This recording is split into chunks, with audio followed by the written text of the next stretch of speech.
सिलवाड़ गांव में चेतन नाम का लड़का रहता था। उसको अभी-अभी शहर के अस्पताल के ऑफिस में क्लर्क की जॉब लगी थी। घर वाले बहुत खुश थे। खुशी में उन्होंने चेतन को नई बाइक लेकर दी।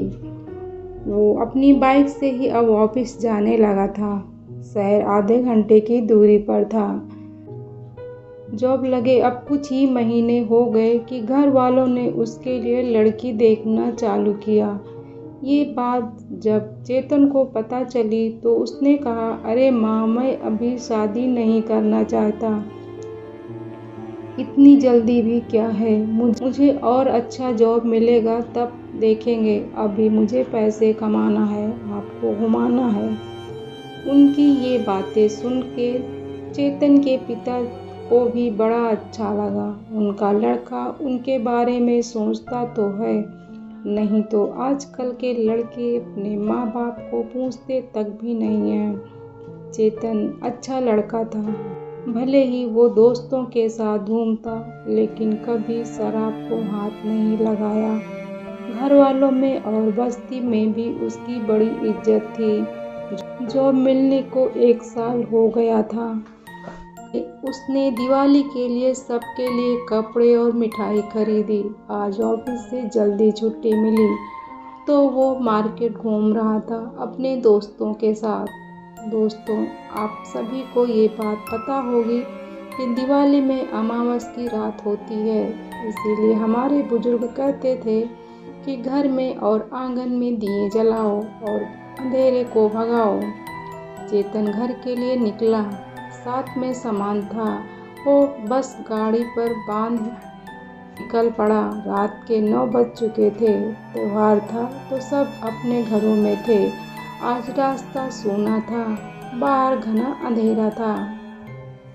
शहर खत्म होते ही चेतन की नज़र बाजू के बिल्डिंग पर गई। नीचे बहुत से लोग दिए जला रहे थे। उसकी नज़र ऊपर की तरफ गई। वहाँ एक सफ़ेद सलवार में बहुत ही सुंदर लड़की दिखाई दी। चेतन उसको देखते ही अपनी गाड़ी के ब्रेक लगा दिए। गाड़ी रुकी और चेतन जैसे थम सा गया।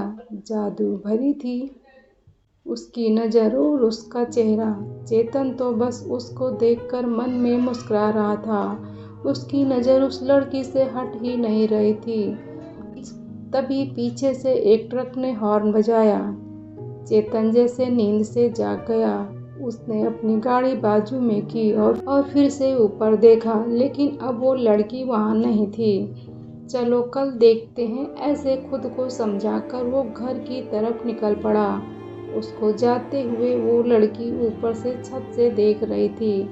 चेतन घर पहुँचा। उसने घर वालों के लिए जो भी कपड़े लाए थे वो बांट दिए। मिठाई भी खिलाई। खाना खाकर वो अपने रूम में जाकर सोने की कोशिश करने लगा।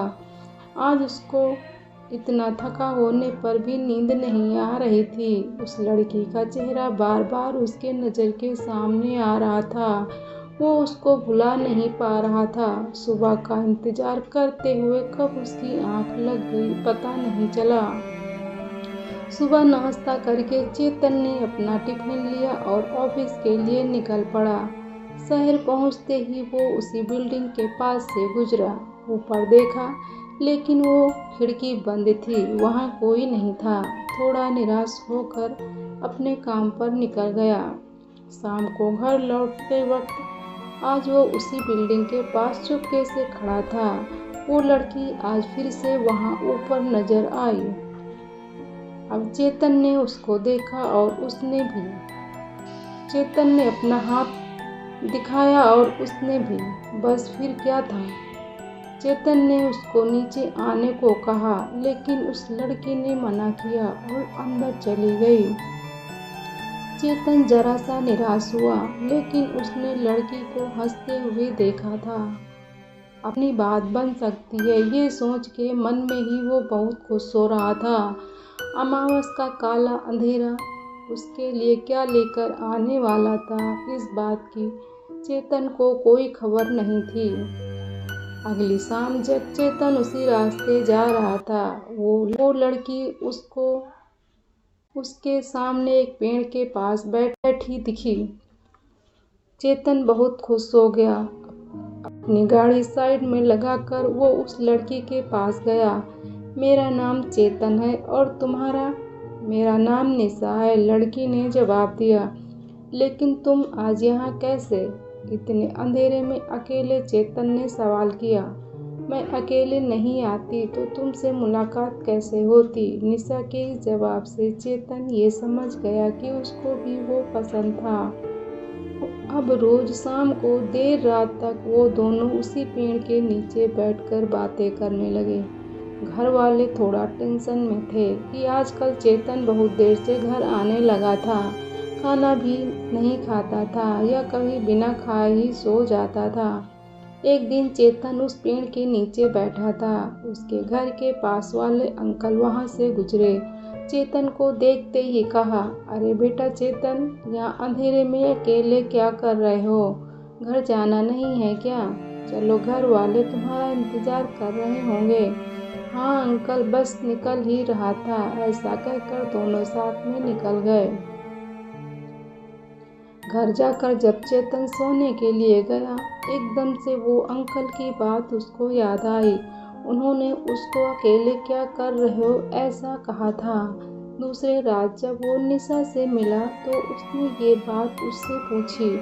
निशा, कल तुम मेरे साथ थी, लेकिन अंकल को दिखी कैसे नहीं? निशा ने कुछ सोच के जवाब दिया, अरे वो अंकल देखते ही मैं पेड़ के पीछे छुप गई थी। तभी चेतन ने कहा, निशा, हम शादी कर लें, मुझे तुमसे प्यार हो गया है, क्या तुम भी? निशा उठकर चली गई। जाते वक्त उसने हाँ कहा। अब वो लड़की चेतन के घर तक पहुंच गई। देर रात तक उनका बातें करना चलने लगा था और चेतन खाना पीना जैसे भूल गया था। वो बहुत कमजोर हो रहा था। उसकी माँ ने एक रात देखा कि वो दीवार की तरफ देखकर बातें कर रहा है। बस उसको उसी दिन शक हुआ था कि उसके लड़के को कुछ हुआ है। उसने ये बात चेतन के पिता को बताई। दोनों ने एक रात चेतन का पीछा किया। चेतन वहीं पेड़ के नीचे बैठा था, अकेला, और बातें कर रहा था। चेतन के माता पिता बहुत डर गए। उन्होंने जैसे ही घर का रुख किया, वो शैतानी रूप बहुत ही भयंकर और डरावने अवतार में उनके सामने प्रकट हुई। तेरे बेटे को लेने आई हूँ, मेरे रास्ते में कोई न आना, नहीं तो अच्छा नहीं होगा। आने वाली अमावस को मेरा हो जाएगा। घर पहुँचते ही बाजू वाले अंकल ने उनका रोना सुना और वो मदद के लिए आए। उन्होंने भी बताया कि चेतन एक रात वहाँ उस पेड़ के नीचे अकेले बैठा था। सुबह होते ही जब चेतन अपने ऑफिस गया, तब उसके पिताजी और अंकल उस पेड़ के पास एक तांत्रिक को ले गए। तांत्रिक बोला, यहाँ कोई बहुत ही शैतानी रूह मौजूद है। वो अपना अधूरा काम पूरा करने आई है। कोई अधूरी इच्छा, आपके लड़के की जान को धोखा है साहब, क्योंकि अब अमावस आने वाली है और ऐसे शैतान अमावस में बहुत ताकतवर हो जाते हैं। उन्होंने बाजू में उसी घर में जाकर पूछताछ की जहां निशा चेतन को पहली बार दिखी थी। तो पता चला कि उनके बिल्डिंग के ऊपर के घर में एक किराएदार रहते थे। उनकी लड़की यहाँ पेड़ के पास एक्सीडेंट में मारी गई थी। उसकी शादी के एक दिन पहले ही वो मर गई थी। अब तांत्रिक को सब समझ आ गया। वो शैतानी रूह अपनी अधूरी इच्छा पूरी करने आई थी।